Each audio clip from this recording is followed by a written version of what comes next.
गुरु विषय पर रामकृष्ण संघ के द्वादश संघाध्यक्ष श्रीमद स्वामी भूतेशानंद जी महाराज ने मार्मिक प्रवचन किया है।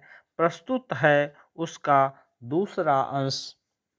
गुरु दुर्लभं त्रयम् एवैतत् देवानुग्रह हेतुकं मनुष्यत्वं मुमुक्षुत्वं महापुरुष संश्रयः।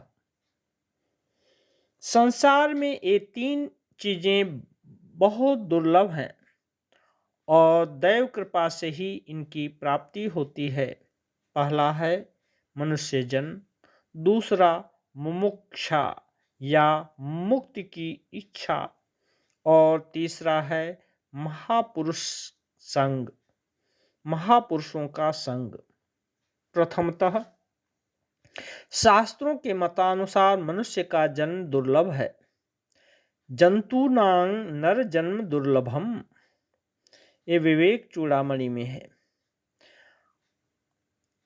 अनेक जन्मों या योनियों से गुजरने के पश्चात ही मनुष्य योनि की प्राप्ति होती है, और फिर मनुष्य जन्म प्राप्त करके भी सब मनुष्यों में तत्व को जानने का आग्रह नहीं होता, मुक्ति की आकांक्षा नहीं होती।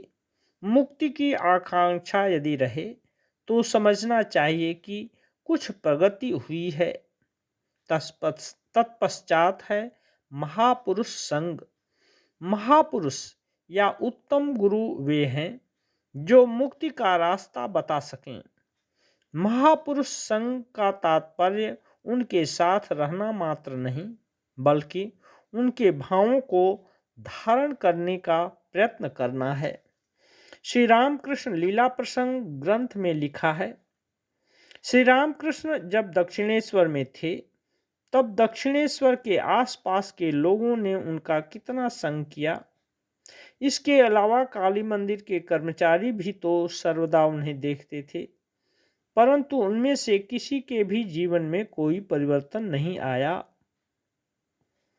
अतः संग का अर्थ केवल समीप रहना नहीं, बल्कि उनके भावों को हृदय से ग्रहण करने का आग्रह तथा ग्रहण करने की सामर्थ्य होनी चाहिए, अन्यथा कोई फल न होगा।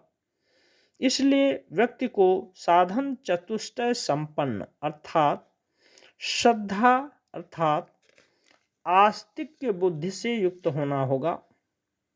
वेदांत सार में अधिकारी के लक्षण बताते हुए कहा गया है, अधिकारी तु विधिवत अधीत वेद वेदांगत्वेन आपाततः अधिगत अखिल वेदार्थः अस्मिन् जन्मनि जन्मांतरे वा काम्य निषिद्ध वर्जन पुरः सरंग नित्य नैमित्तिक प्रायश्चित्त उपासनानुष्ठानेन निर्गत निखिल कल्मषतया नितांत निर्मल स्वांत साधन चतुष्टय संपन्न प्रमाता।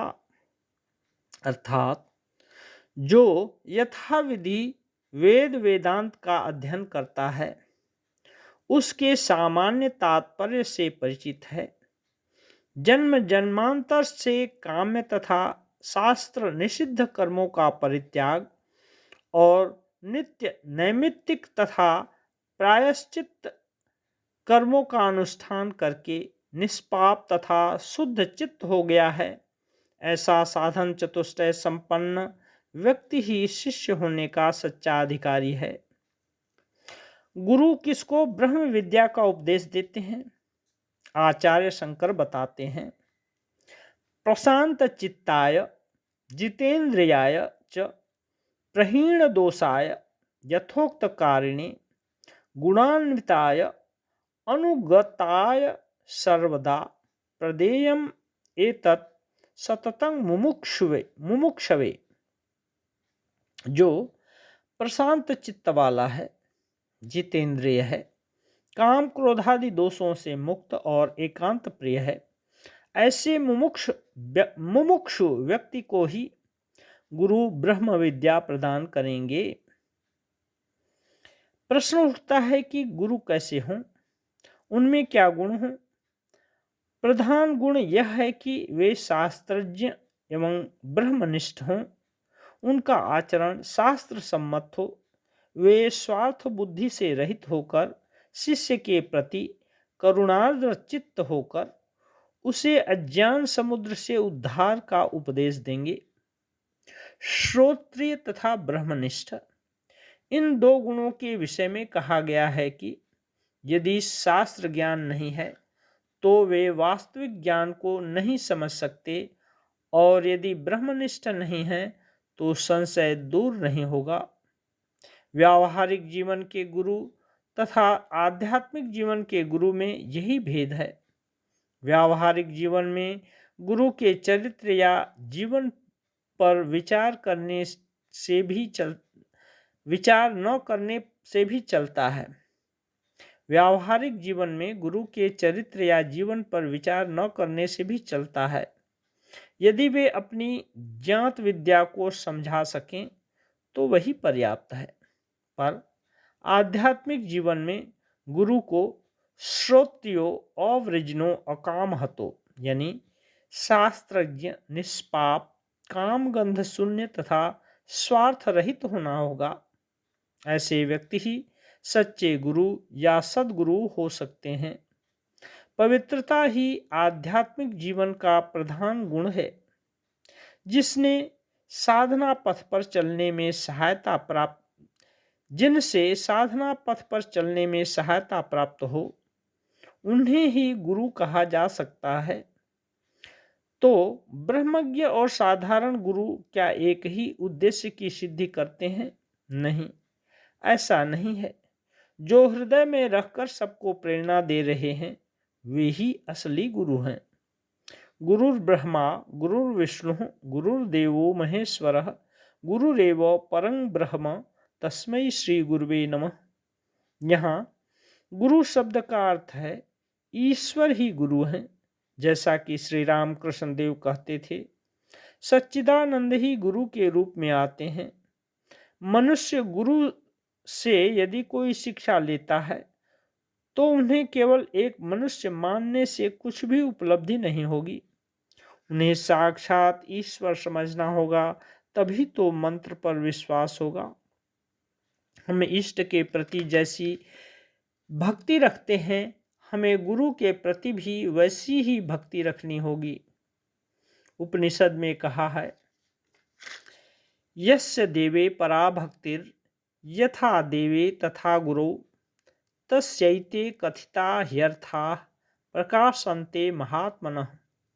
अर्थात जिसकी ईश्वर के प्रति पराभक्ति है और गुरु के प्रति भी वैसी ही भक्ति है, तत्व उसके समक्ष अपने यथार्थ रूप में प्रकट होता है।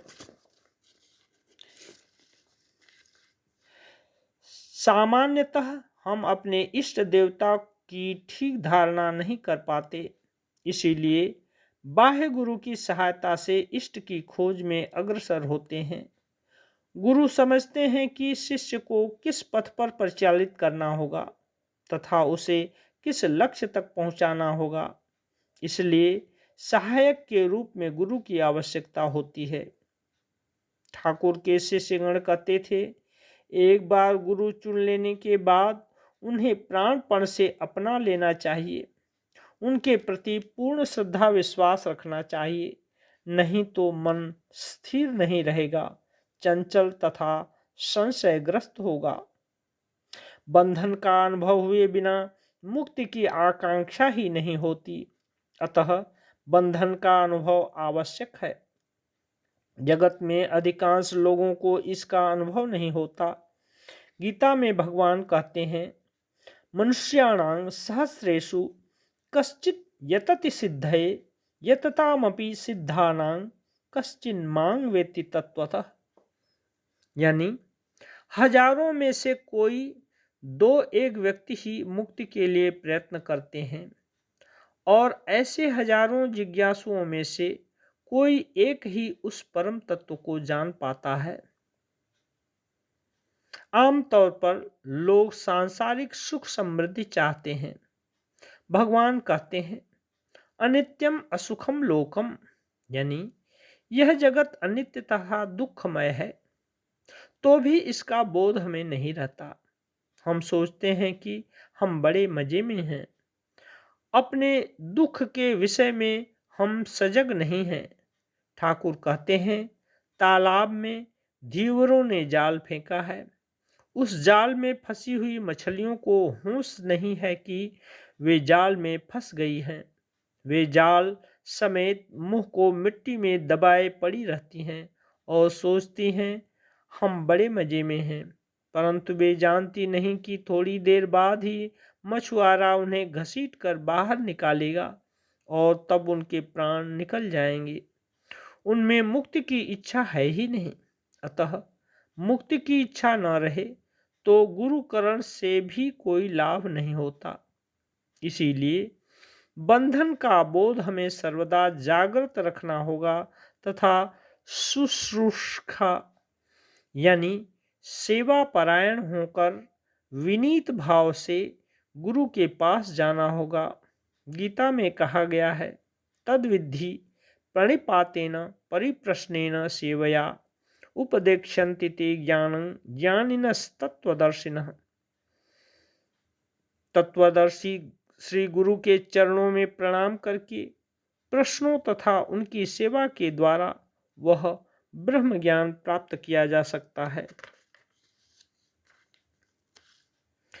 गुरु की प्रत्यक्ष सहायता के बिना भी ब्रह्म ज्ञान हो सकता है, परंतु सामान्य नियम के अनुसार गुरु से शिक्षा प्राप्त करना ही शिष्य के लिए अधिक हितकर है, क्योंकि बहुधा मार्ग से भटक जाने की संभावना रहती है। इससे बचने के लिए सच्चे पथ प्रदर्शक की आवश्यकता होती है, किंतु गुरु के आचार व्यवहार पर अधिक सिर न खपाकर उनके उपदेशों का पालन करना तथा उनके आदर्श के अनुरूप जीवन बिताना, यही शिष्य की मुक्ति का उपाय है।